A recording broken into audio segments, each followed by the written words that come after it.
Hello बच्चों, कल हमने देखा था रस निष्पत्ति में शंकुक का अनुमितिवाद। आज हम देखेंगे आचार्य भट्टनायक का भोगवाद। भोगवाद है वो बिल्कुल कह लीजिए हमारे रस निष्पत्ति के बिल्कुल सामान्य धरातल को छूता है और बिल्कुल एक सामान्य सी बात, क्योंकि हम जैसे शब्द शक्तियों में था हमारे अभिधा लक्षणा और व्यंजना आपने पढ़ा भी है फर्स्ट ईयर में।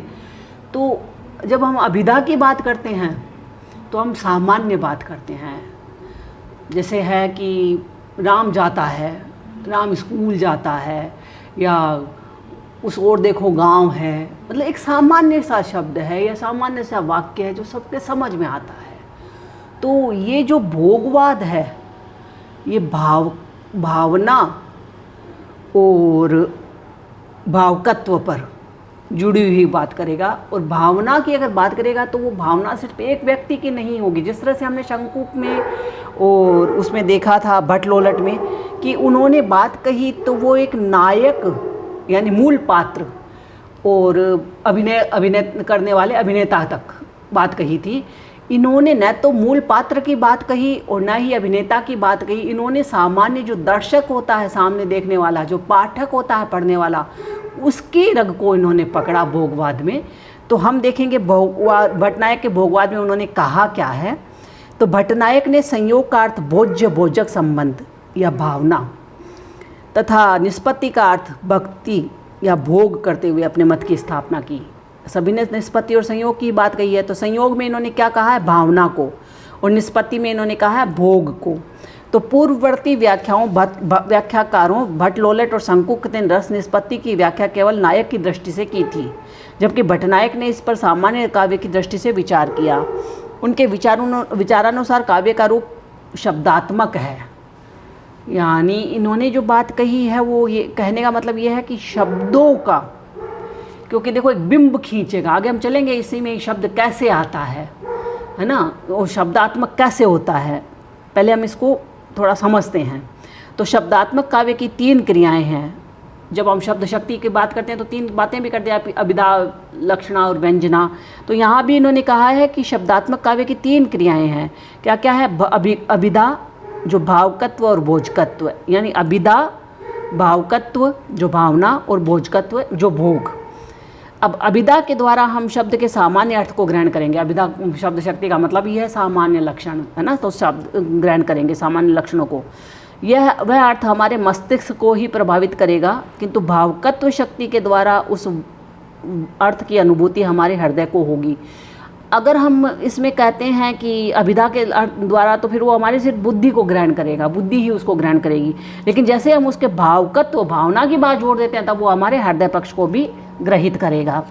कवि की भाषा में मूर्तिमता, रूपात्मकता या बिंब की प्रधानता होती है, जिससे वह हमें केवल वस्तु या ज्ञान की प्रदान ही नहीं करता, उसका चित्र भी उपस्थित कर देता है। अब कोई कवि है, अपनी कविता के माध्यम से पाठक के सामने न केवल उस समय का वर्णन करता है, वरना उसका चित्र भी प्रस्तुत कर देता है, जिसको हम बिंब विधान कहते हैं। आगे आएगा तुम्हारा प्रश्न भी एक है, तो बिंब विधान कहते हैं। तो उस बिंब विधान को ही इन्होंने शब्दात्मकता कहा है, या शब्द व्यंजना कहा है, या साधा अभिधा कहा है, या भोगकत्व और भावकत्व की भूमिका कहा है। तो इन्होंने कहा है आगे चल करके कि किस तरह से वो एक साधारण सा कवि है, वो अपनी एक मूर्तिमता, रूपात्मकता या बिंब की प्रधानता होती है जिसमें, और वह सामने वाले के सामने वो सबको भावनाओं को प्रकट कर देता है। उस भाषा की इस प्रक्रिया को भावकत्व का नाम दिया गया है।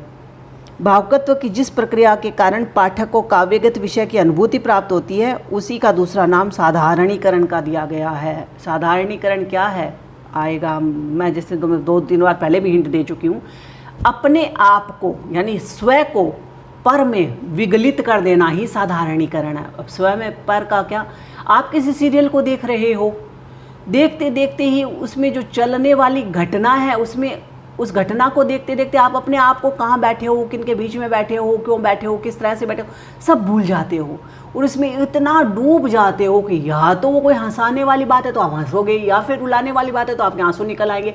ये होता है यानी स्वयं मतलब खुद को, पर यानी दूसरी परिस्थिति, व्यक्ति, घटना उसमें डुबा देना, विगलित कर देना, ये साधारणीकरण है। साधारणीकरण की यही परिभाषा है। तो साधारणीकरण में भावुकत्व की शक्ति की दोहरी प्रक्रिया होती है। एक ओर तो वह विषय वस्तु को पर से मुक्त करती है, यानी जो हमारी कॉन्सेप्ट है, जो हमारा कथा वस्तु है, जो हमारा कथानक है, उसको क्या करती है, पर से मुक्त कर देती है, उसमें स्व और पर का भाव ही नहीं रखती, तो पर से मुक्त कर देती है तथा दूसरी ओर पाठक के स्व को विगलित कर देती है। अभी मैंने तुम्हें उदाहरण ही दिया था किस तरह से हम वो करते हैं, कोई घटना देखते हैं, कोई सीरियल देखते हैं या कोई घटना पढ़ते हैं, तो किस तरह से हम अपने आप को उसमें डुबो देते हैं। काव्य में चित्र, अब इसमें एक उदाहरण लो कि काव्य में अगर अभिज्ञान शाकुंतलम का उदाहरण लेते हैं तो काव्य में अगर चित्र शकुंतला का प्रेम है, वो मात्र हम पढ़ते पढ़ते देखते हैं शकुंतला का ही नहीं रह जाता है, वह सार्वभौमिक प्रेम हो जाता है और उसकी दर्द को, उसके वेदना को, उसके वियोग को हम उतना ही ग्रहण करते हैं जितना उस समय शकुंतला ने किया होगा। तो ये दोनों ही मिलकर के है उस समय का शकुंतला का प्रेम और व्यक्ति पढ़ने वाले का मन, दोनों एकाकार हो जाते हैं। तो भावुकत्व की प्रक्रिया के कारण काव्य वस्तु में द्रवणशीलता और पाठक के हृदय में तरलता, दोनों का संचार एक ही साथ होता है। अब प्रश्न यह है कि साधारणीकरण या काव्य विषय वस्तु के साथ तादात्म्य के कारण पाठक को रस या आनंद की अनुभूति क्यों होती है। अब समीक्षा करते हैं हम इसकी। तो अब भट्टनायक ने जो भोगवाद कहा है, तो भोगवाद तक तो ठीक है, साधारणीकरण बात भी ठीक है, शब्दात्मक बिंब भी ठीक है, भोग और भावना भी ठीक है, लेकिन अब वो कहते हैं कि यहाँ पर हम समीक्षा करते हैं तो पहला ही प्रश्न हमारे सामने उठता है कि काव्य की विषय वस्तु के साथ, अगर काव्य की कोई कथानक है, कोई विषय वस्तु है, उसके साथ में पाठक को रस की आनंद की अनुभूति क्यों होती है। वो तो लिखने वाले को तो हो सकती है, उसने वो भोगा होगा, अनुकरण किया होगा, देखा होगा, उसके समय में घटित हुआ होगा, तो उसको हो सकती है, लेकिन पढ़ने वाले को कैसे हो सकती है। ये पहला प्रश्न उठता है उस पढ़ने वाले भोगवाद को पढ़ते समय। तो इस प्रश्न का उत्तर भट्टनायक ने दर्शन के आधार पर दिया है। भारतीय दर्शन के अनुसार हमारे 3 गुण होते हैं, सत्वगुण, रजोगुण या और तमोगुण, या 3 तरह के होते हैं, सतोगुण, रजोगुण और तमोगुण। जब हमारे हृदय में सतोगुण का आविर्भाव होता है तो हमें आनंद की अनुभूति होती है। रजोगुण के कारण ही ब्रह्म या परम सत्ता को सदैव आनंद की अनुभूति होती है, किंतु हमारी आत्मा माया के बंधन में पड़कर रजोगुण से युक्त हो जाती है, जिसके फलस्वरूप हमें अपने पराये का भेद उत्पन्न हो जाता है। यही भावना समस्त दुखों की मूल है।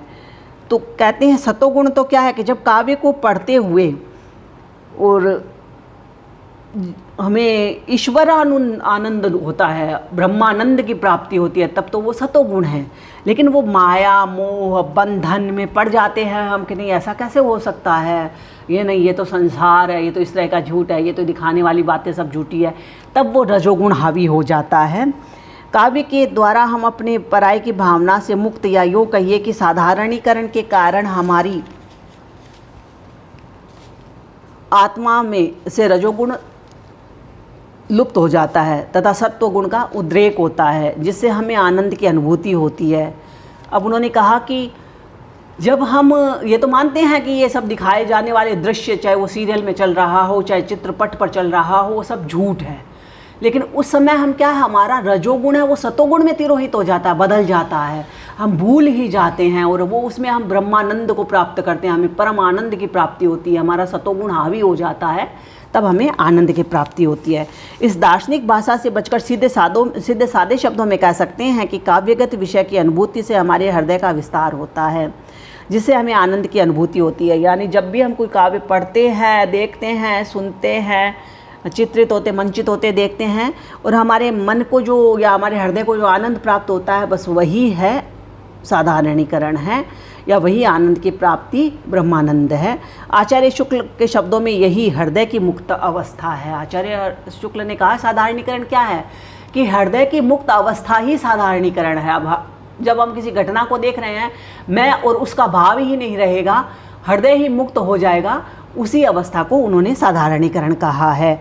इस प्रकार भट्टनायक ने रस निष्पत्ति के प्रश्न पर सर्वथा मौलिक ढंग से प्रकाश डालते हुए अनेक महत्वपूर्ण बातें कही।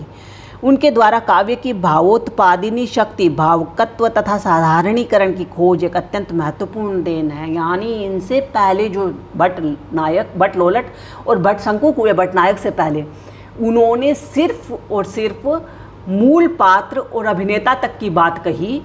इन्होंने पहली बार भावना और साधारणीकरण की बात कही कि किस तरह से भावनाओं में बह कर के, भावनाओं के अधिभूत होकर के हमारा पाठक का है वो किसी घटना, किसी काव्य, किसी दृश्य के साथ में एकाकार होकर के साधारणीकरण होता है। ये पहली बार भट्टनायक ने कहा, जो रस निष्पत्ति के थोड़ा सा कह लीजिए सरलीकरण के पास में रहा। आगे हम फिर बाद में करेंगे, अगला हमारा जो लास्ट बिंदु रहेगा वो कल करेंगे। धन्यवाद।